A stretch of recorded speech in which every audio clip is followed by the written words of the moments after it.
प्रिय मित्रों नमस्कार, मैं फुर्सत अली आप सभी का हार्दिक स्वागत करता हूं। आज मैं आप लोगों के समक्ष संस्कृत व्याकरण के अंतर्गत आज आप लोगों को ढक प्रत्यय बताने आया हूं। एक ऐसा प्रत्यय है, तद्धित प्रत्यय में एक प्रत्यय का नाम है ठक प्रत्यय। कौन सा प्रत्यय? ठक प्रत्यय। आइए देखते हैं ठक प्रत्यय क्या है।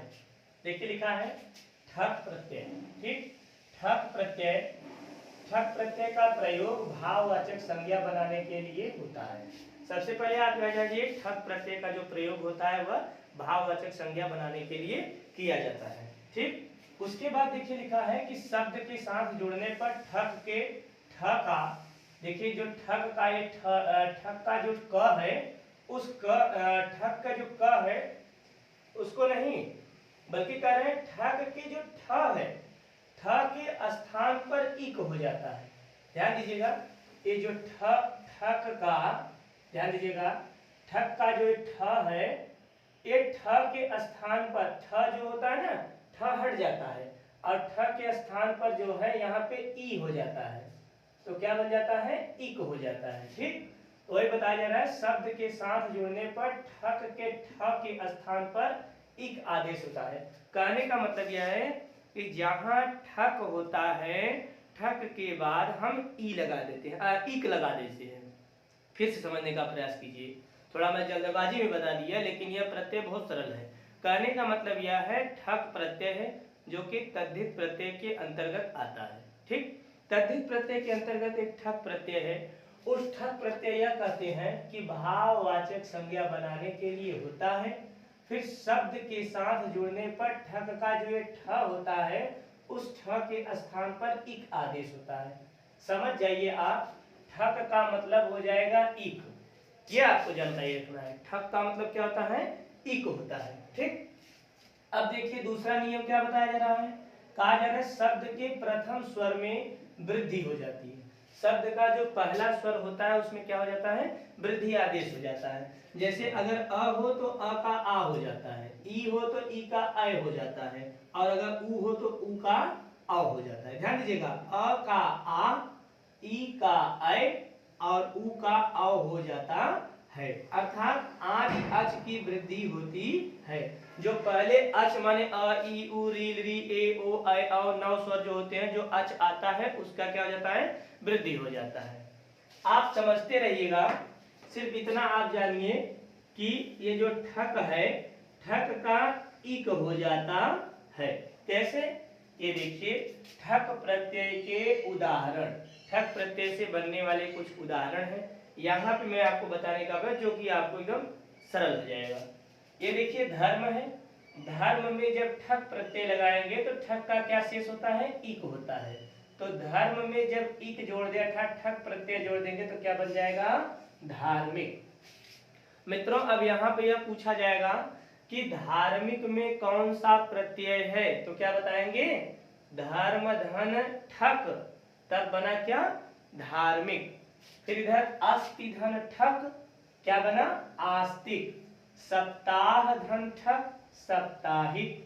संस्कृति धन ठक, सांस्कृतिक। अश्वधन ठक, आश्विक। साहित्य धन ठक, साहित्यिक। देखिए सब में इक इक जुड़ रहा है, ध्यान दीजिएगा। धार्मिक, आस्तिक, साप्ताहिक, ये देखिए इंपॉर्टेंट है, देख रहे हैं?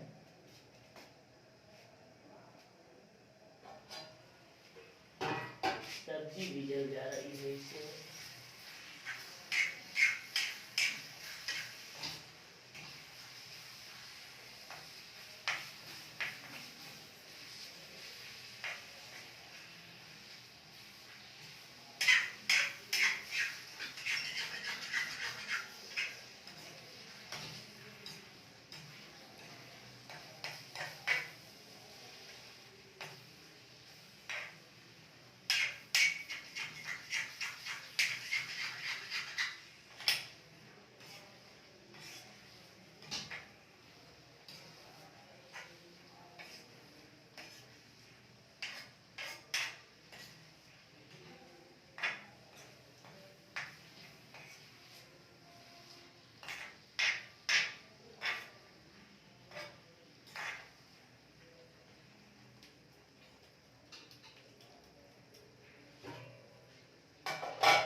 हाँ तो मित्रों देखिए, ये देखिए धार्मिक है, ये आस्तिक है, साप्ताहिक, सांस्कृतिक, आश्विक, साहित्यिक, देख रहे हैं, लौकिक, दैनिक।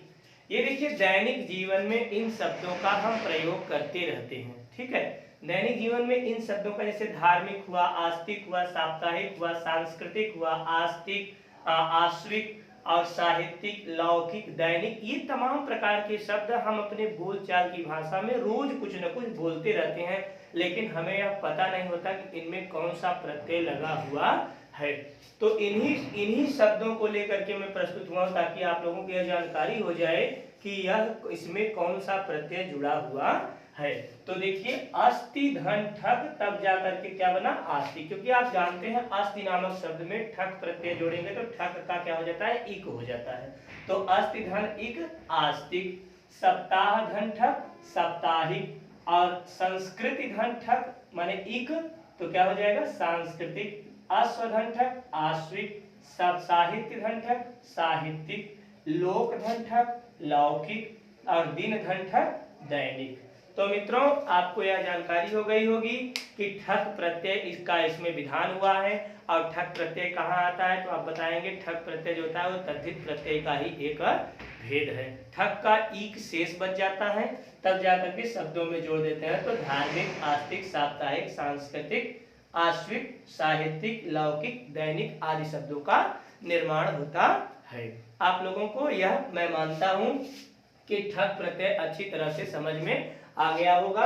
अच्छी तरह से आप लोग इसको नोट कर लीजिए और परीक्षा में ध्यान दीजिएगा। ये महत्वपूर्ण रूप से हो सकता है एक आध प्रश्न इसमें से आ जाए, तो आप लोग देख करके यहाँ पे इसको शब्दों के खेल को देख करके आप तुरंत इसको ठीक कर जाएंगे। पूरी आशा और विश्वास के साथ मैं आप लोगों को कल फिर से कोई ना कोई प्रत्यय लेकर के प्रस्तुत होऊंगा।